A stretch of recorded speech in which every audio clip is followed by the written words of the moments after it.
Hello and welcome to AMDA on the Hill, your periodic update on AMDA's public policy and advocacy activities. My name is Alex Barkakh and I'm the Director of Policy and Advocacy here at AMDA. As usual, I just want to take some time to update you on what's been going on with AMDA's advocacy activities over the last several weeks.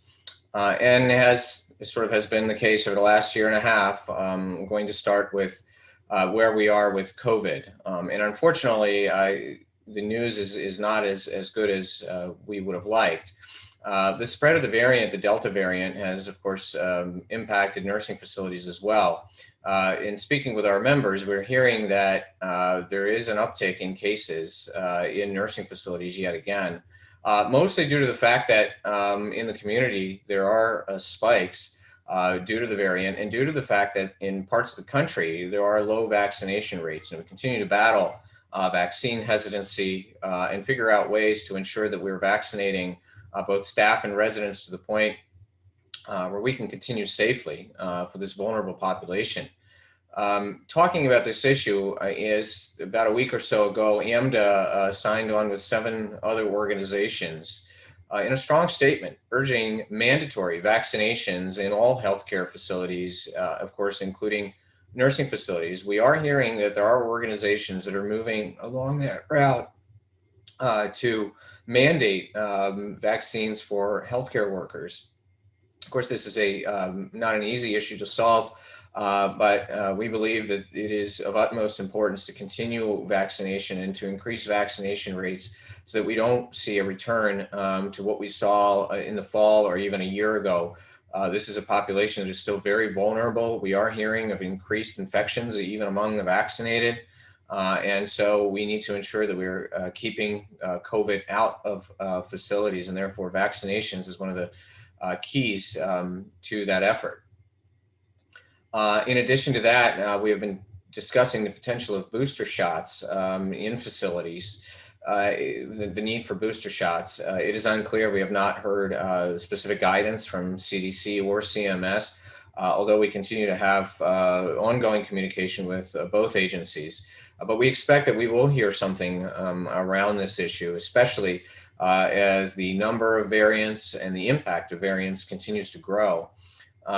So this is an issue, as we mentioned before, that is unfortunately not going away, and especially in nursing facilities, we continue to be vigilant about what all of this means and how we move forward.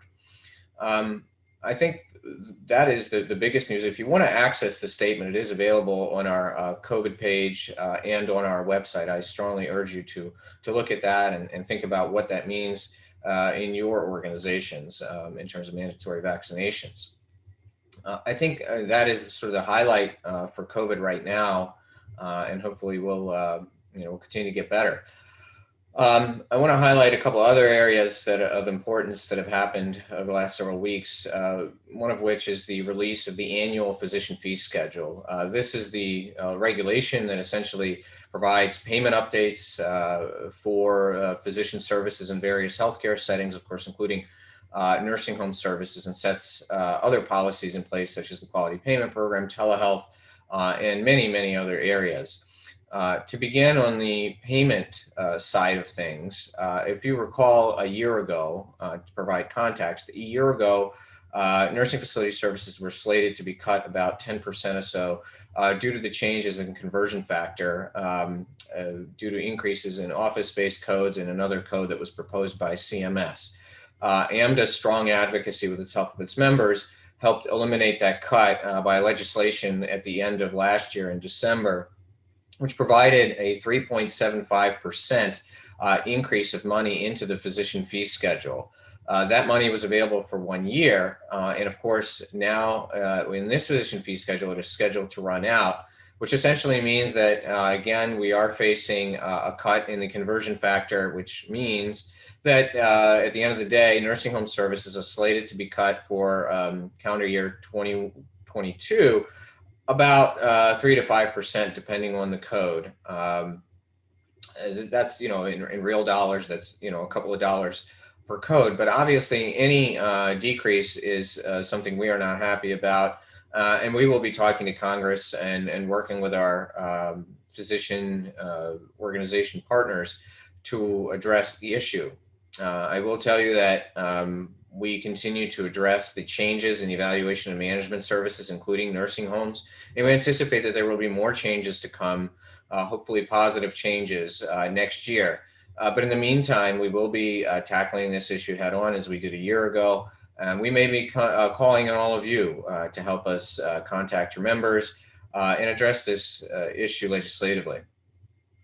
And other updates on telehealth, CMS in its press release talked a lot about extending flexibilities that it has provided through these waivers over the last year and a half into 2023 to sort of, I guess, assess how well we're doing with this expansion in telehealth.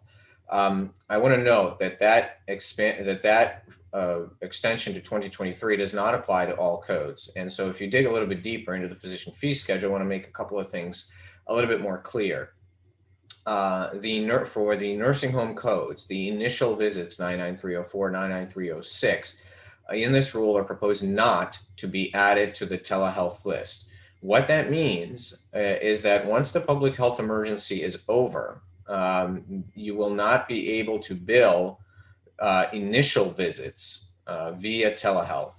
So for nursing homes. So again, the fact that they're extending other flexibilities does not mean that they are for nursing homes.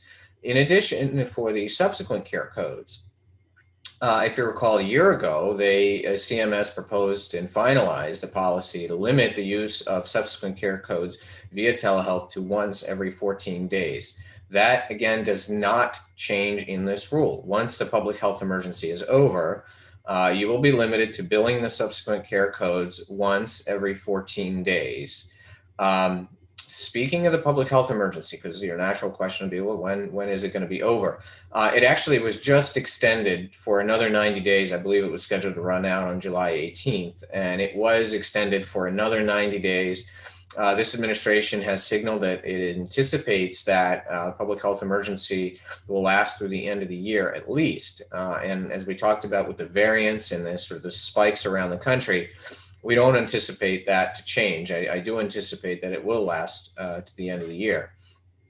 So that means at least until this public health emergency is over, you can bill telehealth codes as often as you'd like, and the flexibilities remain in place. But again, once it is over, and I'm sure there will be an announcement, there are some codes will be limited in the way that you bill telehealth. It's an issue we've been trying to address both administratively on Capitol Hill. We have legislation that will actually provide separate payment for telehealth services in more of a demonstration fashion. And hopefully we can continue to speak with CMS and provide evidence of positive outcomes for telehealth and provide some guidance to you all on how to effectively use telehealth. Our telehealth work group has been very busy looking at various use cases of telehealth implementation to help all of you to, if you have not started this, if this is still sort of a foreign concept, or you're not sure where to go, how to start, how complicated it can be, hopefully this product that we're providing, or this tool, I should say, that we're providing will be helpful to you all. There are other changes in the proposed physician fee schedule. The quality payment program under MACRA continues to move forward. CMS is proposing some wholesale changes down the road. They are moving toward what they're calling value pathways, which are going to be a little bit different way of reporting than what you're used to. However, that may not happen for quite some time. They are proposing a few of these value pathways over the next couple of years. But, sort of the traditional way of the categories, and if you're used to the MIPS program, still remains in place. However, they are planning to sunset that by 2027. We are hoping, in the same vein on MACRA, that by that point, we would have developed some form of an alternative payment model. And that is a conversation that we continue to have about the availability of alternative payment models for physicians practicing in post-acute and long-term care settings. We have mentioned to CMS and Center for Medicare Innovation that there are opportunities for those working in post-acute care to participate meaningfully in these alternative payment models. And that is an issue that we need to address. And I think that would help with complying with a lot of the macro provisions and perhaps not even reporting to MIPS, but actually providing some meaningful services and being able to gain share in savings and do some of the things that are available and the flexibilities of an alternative payment model rather than MIPS. But if you're confused by all of that, we do have a practice group network that discusses all of those issues. And just so you know, AMDA is at the table, and we continue to comment on that. And I'm happy to, as always, to answer any questions around that. Moving away from the fee schedule, I want to highlight a couple of initiatives that AMDA has started that I think would be valuable for you all to know and to look at for more information. One is the Drive to Deprescribe. This is an initiative that was begun about a month or so ago in conversations with many members and our chief medical officers and pharmacists and so on and so forth. This is a longstanding issue around polypharmacy and appropriate prescribing of medications and overuse of medications in the post-acute and long-term care setting. We know that a long-term care patient is on average on 12 medications, and it's unclear which are necessary and which are not. And so the Drive to Deprescribe is really taking a hard look at how to evaluate, how to essentially deprescribe, as talked about, but how to appropriately prescribe and take away what is not necessary. There are webinars. They are sort of themed. But I urge you to go to our website, paltc.org. We have a lot of information, and we've had several meetings already that have brought nearly 300 folks on board. And so if you're not familiar with that initiative quite yet, please familiarize yourself, and again, happy to answer any questions. The other initiative I want you to know about is something we're calling Healing Together, and that is sort of the impact of COVID that has been felt by direct care workforce, medical directors, anybody in the field. Obviously, there is some trauma to working and seeing the devastation that the virus has brought. I don't think anybody would have ever imagined or signed up for this, in any sort of way. So it's important to address the sort of behavioral and the mental aspect. We know that even prior to the pandemic, physician and clinician burnout rates were at an all-time high, and unfortunately even suicide rates were on the rise. And I cannot imagine that during COVID, either of those things has gotten any better. And what we're hoping is that the Healing Together campaign can provide an avenue, a platform, a forum to come together to discuss tough topics around this issue and hopefully, as the title implies, heal together. Moving forward. We've already had, I think, a kickoff webinar, and we will continue to have more. As always, if you have questions around our advocacy activities or any of our initiatives, I urge you to contact myself or anybody on the AMDA staff, and we will be happy to give you that update or answer any questions. Thank you all, and I'll be talking to you soon. Thank you very much.